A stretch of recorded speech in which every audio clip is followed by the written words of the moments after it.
আস্তে আস্তে টুকা দেয়া যাতে হেলা কথা শোনা যেত, আস্তে টুকা দেয়া কথা বলবো আছে।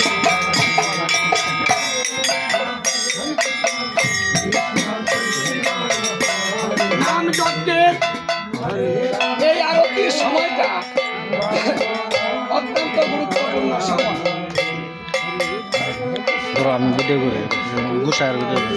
আরতি সন্ধ্যা, সন্ধ্যা আরতি। সন্ধ্যা শব্দের অর্থ হচ্ছে দুইয়ের মিলন। ভক্ত ভগবান যখন মিলন হয় তখন সন্ধ্যা হয়। তাই আজকে এখানে ভক্ত ভগবান এসেছে, সন্ধ্যা হয়ে গিয়েছে। শঙ্খ বাজে, ঘণ্টা বাজে, বাজে করতাল, মধুর মৃদঙ্গ বাজে, শুনিতে রসা। তাহলে কি বাজবে? করতাল বাজবে।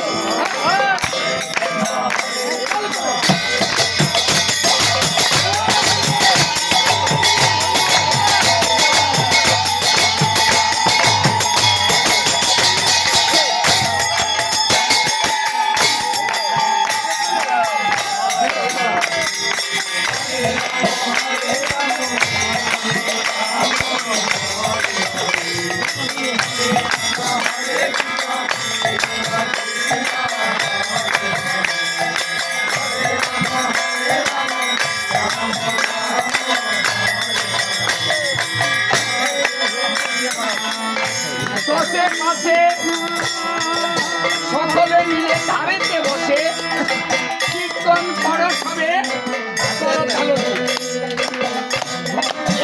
আমার মহাপ্রভু বলেছেন। কেন বলেছেন? করতাল করিলে কি হয়? করতাল করিলে গ্রহ দোষ কেটে যায়। গ্রহ দোষ করিলে সংসারে অশান্তি হয়।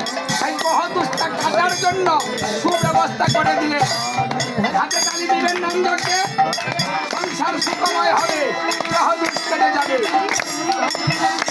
আর হাত হাতে দিলেন।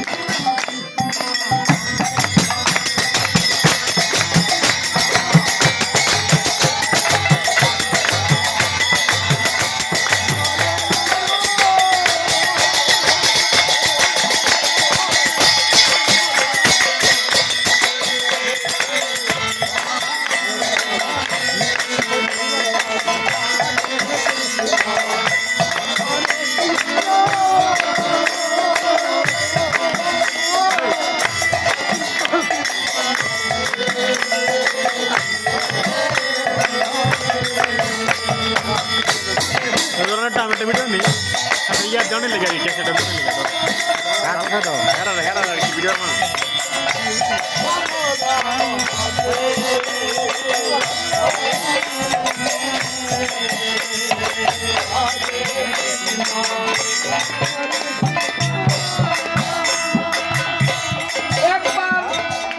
যদি কেউ আরতি দর্শন করে তাহলে দাপর যুগে 1 মাস পূজা হয়। এই জন্য নীরবে নিঃশব্দে আরতি দর্শন করতে হয়। হরিভক্তি বিলাসে বলছে, যদি কেউ মন্ত্র না জানে, ক্রিয়া না জানে, বিধি না জানে, সমস্ত বিহীন, সমস্ত কিছু বিহীন সে পূজা করে, সেই পূজা কিভাবে শুদ্ধ হয়?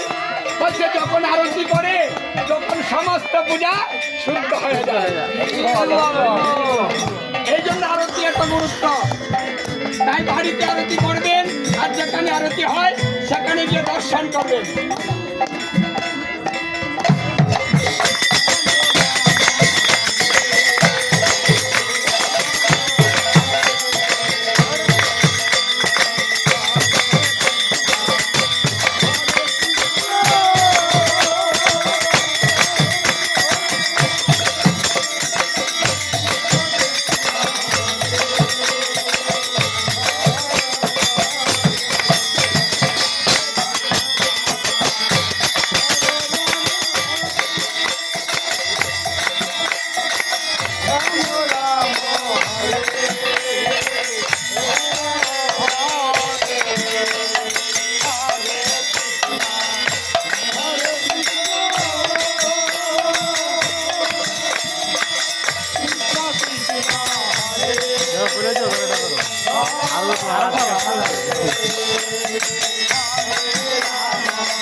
সনৎ কুমার যারা নাম যজ্ঞে আসে, গীতা ভাগবতে আসে, তাদের প্রতিটা পদে পদে একটা করে অশ্বমেধ যজ্ঞ হয়। যে যারা হেঁটে হেঁটে এসেছেন তারা অশ্বমেধ যজ্ঞ করেছেন, আবার বাড়ি যাবেন, যজ্ঞ হবে। তাহলে দর্শনে লাভ, হাঁটলে লাভ, শ্রবণে লাভ, কীর্তনে লাভ, স্মরণে লাভ, বসে থাকলে লাভ, হাতে তালি দিলে লাভ। এই কীর্তনে আসলে লস নাই, দেখুন সব কিছু লাভ। তাই যারা এসেছেন এই কাজগুলো করে যান। যার তাল আছে তাল দেন। এই ধর্মটা হচ্ছে তালের, তাল যত ভালো হবে ধর্ম তত ভালো হবে। যার তাল নাই তার জীবনে কোনো কিছু হয় না। তাই তাল দিয়ে ধর্ম করুন।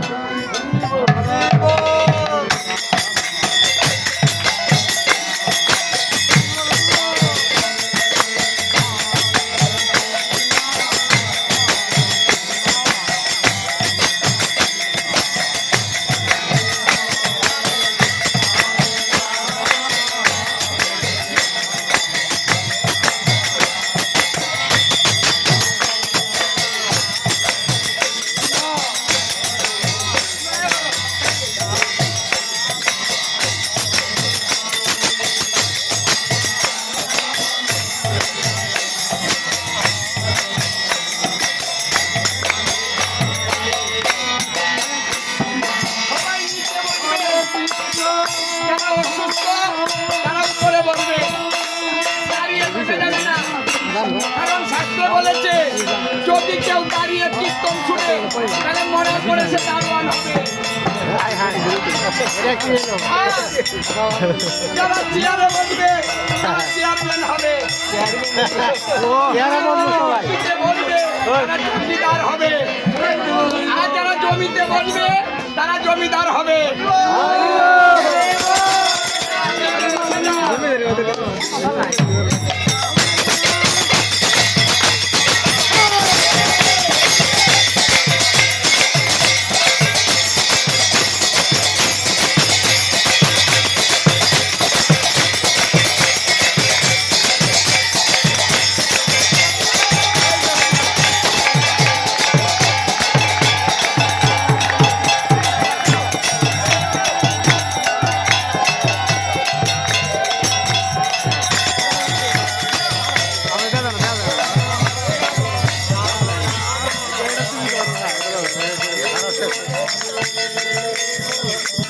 দেখ